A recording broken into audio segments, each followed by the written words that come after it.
আমি পাই না জমিদারের দেখা, ও আমি পাই না জমিদারের দেখা, মনের দুঃখ কারে কই, আমি তো সেই ঘরের মালিক নই,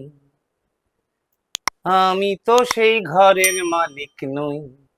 পরের জায়গা পরের জমিন ঘর বানাইয়া আমি রই, আমি তো সেই ঘরের মালিক নই।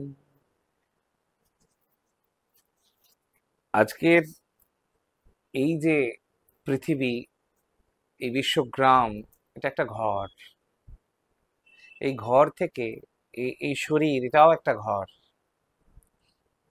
এই ঘরের বাইরে বেরোনোর জন্যে যতটুকু সাধনা করা উচিত একজন সাধারণ মানুষের, শরীরকে পরিষ্কার রাখার জন্য, পরিচ্ছন্ন রাখার জন্য, এই শরীর নামক ঘর, শরীর নামক মন্দির, এই দেহ মন্দির, তাকে পরিচ্ছন্ন রাখার জন্য স্নান করেন, শ্যাম্পু করেন, প্রতিদিন তেল ব্যবহার করেন, পরিচর্যা করেন, ত্বকের চর্চা করেন।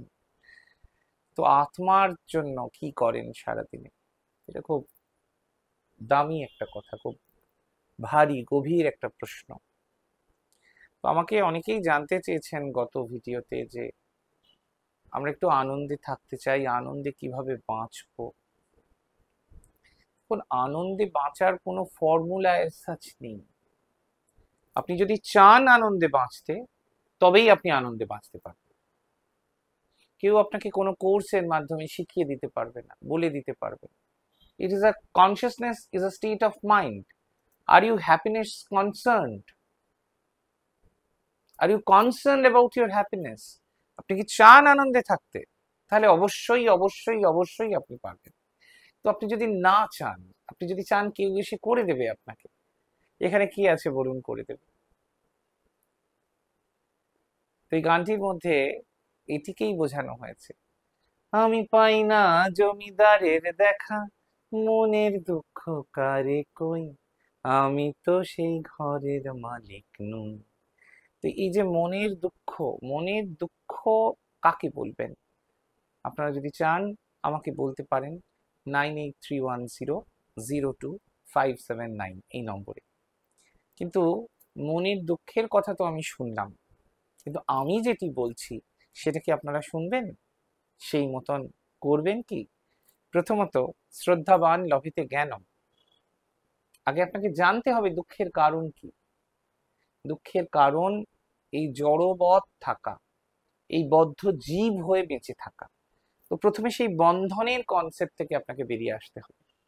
একটা মানুষ সংসারী হয়েও ঈশ্বর লাভ করতে পারে। আমরা বলি না ত্যাগ করেছে, ত্যাগ করা যায় না আসলে, ভোগ করতে হবে। ভোগ শব্দের অর্থ কি? ভোগ শব্দের অর্থ হলো আপনার কর্মফলকে আপনি ভোগ করছেন। আপনারা দৌড়ে চলে যান অমুকের কাছে তমুকের কাছে, তাবিজ কবচ মাদুলি আংটি, হোম যজ্ঞ সংকল্প পুজো মানত, এই কনসেপ্টটা ছেড়ে বেরিয়ে আসুন, দেখবেন আপনি আনন্দে আছেন। সমস্ত ভাবনা চিন্তা থেকে বেরিয়ে যান। আপনি যখন এসেছিলেন তখন তো কারোর সঙ্গে শর্ত চুক্তি করে আসেননি যে আমার এই এইগুলো করতে হবে। নেই, নেই, আপনার প্রয়োজনও নেই, ঈশ্বর তাই দেননি। যে ওর আছে আমার কেন নেই, তুলনা মানেই যন্ত্রণা। তুলনায় যাচ্ছেন কেন?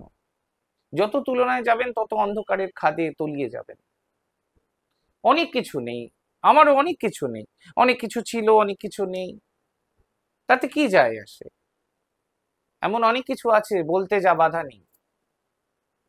আপনাদের কি আছে? আপনাদের দুনয়নে ভয় আছে, মনে সংশয় আছে। আমার মনে সংশয় নেই, আমি নিশ্চিত জানি ডাকার মতো ডাকলে পরে শ্যামা কি আর থাকতে পারে? তোমার ঘরে বসত করে কঞ্জনা মন জানো না। একজন ছবি আঁকে এক মনে, তো সেই ছবি, জীবনের ছবি আঁকুন।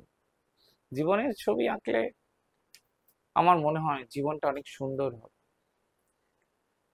জীবন সমুদ্রে জোয়ারে ভেসে ভেসে, হালা ভাঙা যে নাবিক পায়ে ধ্রুব তারা, তীর মানিয়ে ক্লান্ত চরণ যখন পরাজয়টুকু করে নেয় হরণ,